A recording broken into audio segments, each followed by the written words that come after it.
Very much in the driving seat, as I mentioned, to finish in the top 5. But what about those other 2 places? Oh, the excitement.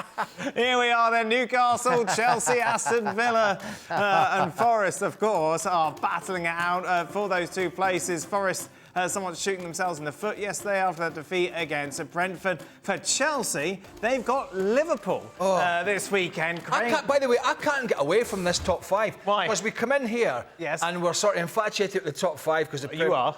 No, I'm not. Right, and we all try and we try our best. It's very difficult to get excited about it. And then I go home and my wife says, "Do you think Forest will make the top 5?" I'm like, "I don't care." She said, well, our son was at the game. He didn't play very well. I said, I want to get away from it, but... I hope she's just trolling you for doing that. That'd be awesome. But the interesting thing here is basically Chelsea are pushing for it, as you know. The league table is there. They're in this conference. They're going to be in the conference final, but we can sort of give that a sort of sideshow.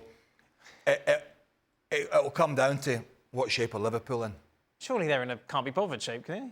They've just won the title. Like, what's the motivation? I would imagine so. It just depends how much. Liverpool, when they were still going for the title, you kind of knew what you were going to get, although they sort of limped over at the end. We have absolutely no idea how many changes he'll make. Yeah. How... If Chiesa starts, we know. The players have been celebrating.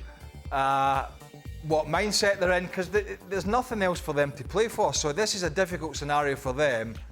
And I suppose if they beat Chelsea and beat them comfortably, that's not going to be a good look for Enzo Maresca. Exactly. Getting beat off a side who have their beat shots on and ready to go on holiday. So that's, for me, what it'll come down to. Yeah, that's it, isn't it, Frank? This is embarrassing if Chelsea don't get a win against a team that's been celebrating winning the Premier League all week. Especially if they're all drunk and still, so that could be a shame. And it's why I hope, that Liverpool players, they celebrated too much and their title. But Chelsea has to win against Liverpool because Liverpool will have no ambition with that game. Maybe just to show the pride for their colours, but I think they've showed it, with the title, so they don't really care. And if Chelsea wants to get into the first 5, they have to win every game at home. So big pressure for the Blues, but a hard task for me, I think. Jules, Oh, get ready, Jules. Here we go. What? I don't know. I'm excited for your question. Well, we've had this. No, I'm intrigued to know just what the remit is, if you've heard anything about it, for Maresca. I mean, the Conference League, that's not going to keep you in a job. Winning that and getting in the Europa League. How much pressure is he under to get into the top 5, and what's the scenario if they fall flat and they don't? It's a great question. I think we talked about it as well last time I was on the show, because it's very much in the air. Craig, in the sense that if they miss out on top 5, and even you're right, if they win the Conference League, but even if they lose the final in the Conference League against Betis or Fiorentina, who will be the first decent team they play in that competition, because so far they played like part-timers and games with no interest whatsoever. So then I think there's a lot of questions within the club already, people above him, about not so much if he's a good coach or not a good coach, because I think he's a good coach. He's just a very young, inexperienced coach. This is his first ever season in the top flight football. Full season. He's had a few months in Serie A with Parma. That doesn't count. Leicester Championship doesn't count. So I think the question mark around him is more, can he actually take this team forward? Can he take this team to win the title at some point in 2, 3, 4, 5 years' time? And I think there's people at the club who are not too convinced that he's the right guy for that.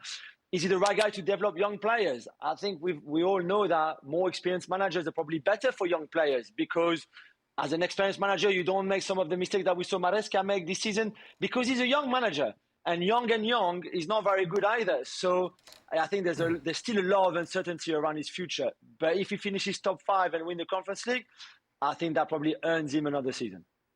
Speaking of future, of course, there'll be a lot of speculation this summer about the future of Alexander Isak. Of course, has been fantastic since making that move from La Liga to the Premier League. Very much the star of Newcastle's show. Eddie Howe, speaking about his future today, said he is not for sale.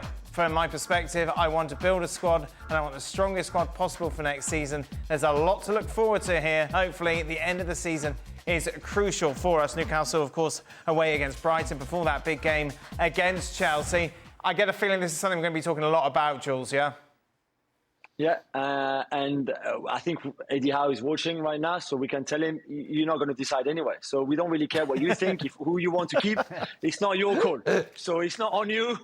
If the right price comes, for sale or not for sale, he's going, especially if Newcastle are not in the Champions League next season, because he's been very clear with the club. He has to play in the Champions League. He's one of the best number 9s in the world. It's mad that the guy didn't play any European football this season, and it's not right, and he knows it. So I'm sure Eddie Howe wants to keep him, and Tonali and Bruno and all these big players, but he's not the one that's going to decide. And I think Isak, if there's no Champions League football for Newcastle next season, will come and knock at the sporting director's door and the CEO and say, listen, I'm sorry, but I'm going. Go on, Frank. But that would be absolutely insane to see Isak going to another contender for the next season. I mean, to sign for Liverpool or Manchester City or I don't know, or Arsenal, because Arsenal needs a striker. That would be insane. I mean, that's putting the ballot into your foot, and that would be crazy because they have ambition next season. Selling your best striker, maybe your best player, is committing a kind of a suicide, and I wouldn't understand that. You can sell him to Real Madrid, maybe, or they don't need it, but to another club abroad. But to sell it to a contender in the Premier League will be absolutely crazy and not professional. I think, yeah, you need money, but I think you can sell Isak to another championship, but not the Premier League. I wouldn't understand that. Alexander Isak is the type of player that gives you a gauge about what your club is all about. For your supporters, for the media, and for your own playing staff and your manager. Because he's the type of player, and it's not, when you look at a club's ambition, it's not just the players that they bring in, it's the players that they keep. Mm-hmm. And Alexander Isak is one of them where if Newcastle do want to build and push Champions League football, potentially, title charge, then they have to show that they're big enough and strong enough to see off any huge bid that comes in. Now, that might not please the player, and there could be some sort of offset to that. But it is a gauge to the outside world if people come in with 100 million or what it is for Alexander Isak, and Newcastle bat it away continually and say, this player is not for sale. When you start selling your top players, that's telling you have limited ambition. Now, there are other factors, of course, and I don't want to get into with the profit and sustainability. I'll leave that to others. But it is a clear sign to me, and it'll be a clear sign to Eddie Howe, and Jules is right, because he won't know, is how much are they going to back him and how much do they really want to keep their top stars and push. Because once you start selling your top stars, the dominoes start to fall and the rest of them want to go as well, because you're playing your cards and you're not playing a very good hand.